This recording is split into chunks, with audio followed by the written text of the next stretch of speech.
In this video, we're going to be talking about the Saudi F1 circuit, what makes it tick, how to be quick, how to problem solve around there, and some key things to look out for. If you're interested in learning about this circuit, then definitely keep watching.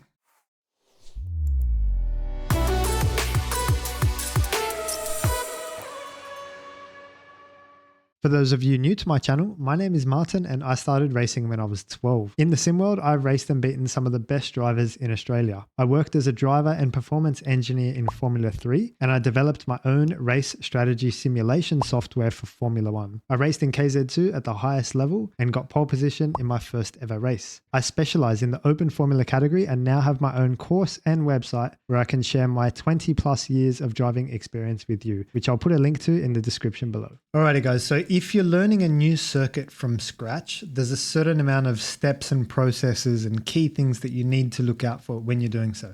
I'm not sure if you've come here because you are learning it from scratch or you just want to optimize the knowledge that you already know. But one of the steps when learning a new track from scratch is the track map review. Now you guys know that I have a 5-step guide on my website, which you can download for $95. And it talks you through all of the 5 steps that you need and what to look for in each of those 5 steps as well. So they are track map review. That's the first one, which we're going to do together as well. You've got the onboard review. You've got simulator practice. You've got the track walk itself. And then you've got the first laps in real life as well. So in each of those steps, it's really important that you pay attention because there is information in each step. There's information that you can get in the track map that you can't get from driving it in the simulator, or there's information from watching an onboard that you can't get from the track map and vice versa. So there is information in every step. We're going to have a quick look at the track map together on the whiteboard, and I'm just going to point out a couple of things and some of the things that you would want to look for in the track map itself. Let's have a look. Alrighty guys, so hopefully you can see that on the screen in front of you. We've got the Saudi track map here. And like I said before, there's information here that you can't necessarily get from watching an onboard. So things like where is the DRS detection zone? Where's the pit lane entry? Does it look like a high speed or high downforce? Or like what are the general characteristics of the track? Where are the overtaking opportunities? Where are the technical corners? Now this is a massive one for me as well. Also on my website, I have the 7 technical corners and how to go fast in these technical corners as well. So I give you the 7 technical corners. I also give you my lower lap time tip for these technical corners. So these are things like long corners, chicanes, hairpins, S's, double apex corners, anything that's really going to characterize the circuit and make you look in one certain direction or make you set up the car in a certain direction as well. So for an example, Hungary is full of long corners of constant radius. So you need to be good in that particular corner category in order to be good around Hungary. Canada's full of chicanes. So it's got like 5 or 6 chicanes. So you need to be good in chicanes around Canada. And so tracks generally have these characteristics and, you know, you can get an idea from the track map what's going on there. All right, so let's have a look. So start finish line, we've got to identify that. So that's down here. Here we go. And there's a DRS line down there as well. We're straight into a tight left and a tight right hander. All good. I don't see anything to note here. What else have we got? So now we've got like some high speed S's, they're kind of S's. The key characteristic with S's like Suzuka or Silverstone or Austin is that they get tighter as you go through them. So if I just draw like they start off soft and then they get like tighter in that sort of fashion like I've drawn there. So let's have a look at this track and say, well, do we have a set of S's here or are these just like fast high speed corners? So we've got 4, which looks tight, and then 5 and 6. So it's not really S's, but yeah, there you go. So one of the key call outs here, the first thing we notice here is that there's a long corner of constant radius. So I'm just going to write that for you here. So we've got a long corner over here. Now this is similar to what you do have in Hungary, and you've got options here of driving tight line or driving a short corner. Both have their pros and cons. And you're just going to need to work out which one is quicker, which one is better for tire life, which one gets you through there better and looks after both the front and rear tires in this corner. Then you got 15, 16, 17, 18 through here and DRS detection, another DRS zone. So you've got 3 DRS zones here and it looks fairly high speed all the way to the final corner, which is either long corner constant radius or hairpin, slightly in between the two there. Just on that point, the difference between a hairpin and a long corner of constant radius. If I just draw it for you, you've got hairpin, which is super tight, and long corner of constant radius, which is like that. So don't confuse the two. They are two different corners and require totally different things and techniques. So I just thought I'd add that note as well. All right, so generally speaking, if we just have a look at the track, it's high speed, it's narrow, it looks like low downforce. There aren't many like chicanes, double apex, S's not really either, but there is a high speed section. It does look like a high speed, low downforce track. So given that it's low downforce because there's a lot of straights and it's a street circuit and it's narrow, the chances of it being high grip, are very low. So it's going to be a low grip track, which means, braking early, smooth, a little bit like Monza, braking early, smooth, and just letting, like, not doing too much with the inputs, not having big steering inputs or big brake or throttle inputs. It's just about being very progressive with the car and always just keeping it moving forward with high full throttle time. That's what you're looking for in Monza. So with that said, let's head out on the track. We'll do a slow lap first, have a look what's going on, and then we'll do a quick lap, and I'll give you some tips along the way. All right, so here we go, guys. We're coming down the pit straight here in Saudi Arabia. And yes, it looks like Baku straight away, or it's got Singapore, Las Vegas vibes. The thing about these tracks is there's so much clutter, like all these lights and fences and like all these signs and the grandstand. It's very hard to see your braking point. So in Vegas, this happens. In Baku, this happens. Las Vegas, Miami, this happens.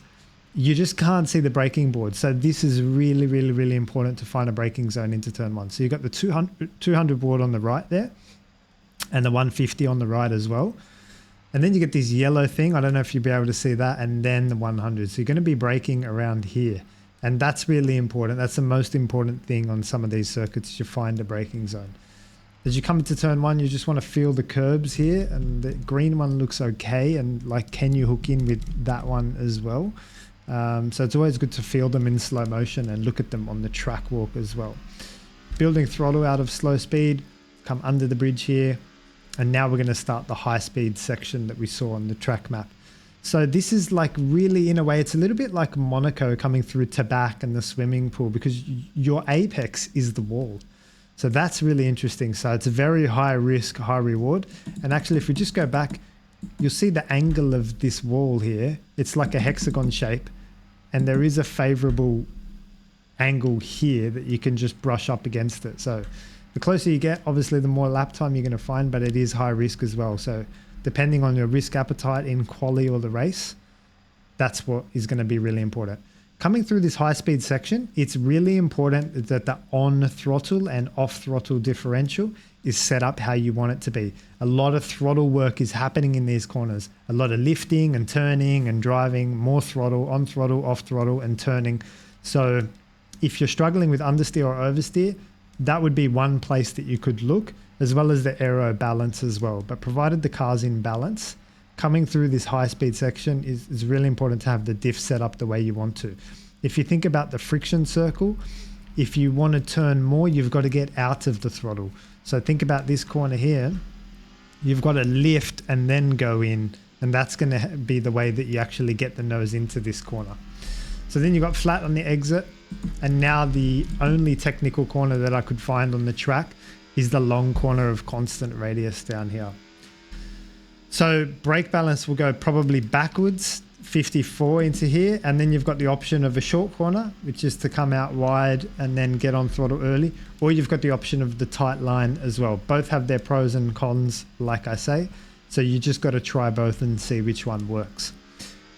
Again, you've got full throttle, and you've got a blind curved braking zone here into this corner here. Again, the wall is the apex, so it's really important you get as close as possible so that you can run out here and get a lot of full throttle time up this straight and DRS.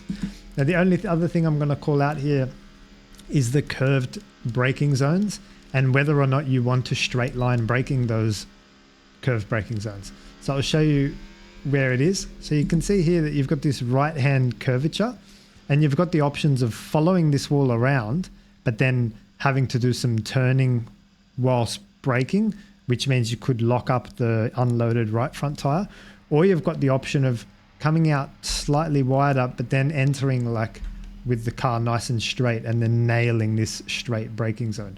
It's better in some ways, but you've just got to remember that when you come in here, you don't want your right front to hit this wall here. So they're the two options that you have for braking into here. Again, you've got to come out here, nice run, full throttle, and then find the DRS here. There it is. And just important that you take the shortest distance through here as well. You probably don't want to follow that blue racing line. You want to stay as tight as possible. And then come out last second. And then you've got this kind of hairpin long corner constant radius blend on the exit here. Again, you can try the tight line or the short corner and see what works for you. Let's go out now at full speed and see how we go. Alrighty guys, so important to get your brake balance exactly where you want it, and tire temperature, brake temperature, and get a nice run onto this straight as such. And looking for our breaker boards, here we go. There it is, 100 here. Beautiful. And hook the nose in there. Are struggling for traction. Brake balance back one.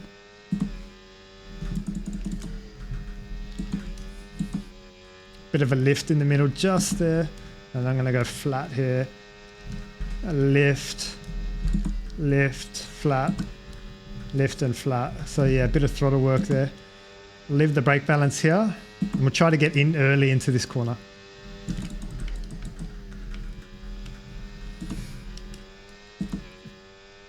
Just lock the front into there.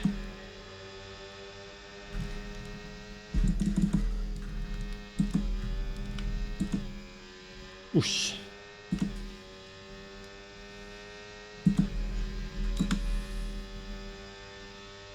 I'm going back one brake here. That was good. Plus one brake. Short line.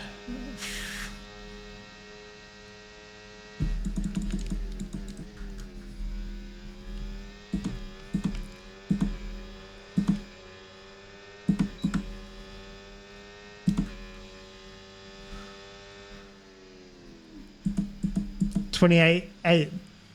So there you go, guys. If you have any questions on that lap or how to learn a new track from scratch or anything about the Saudi circuit, drop them in the comments for me below. Cheers.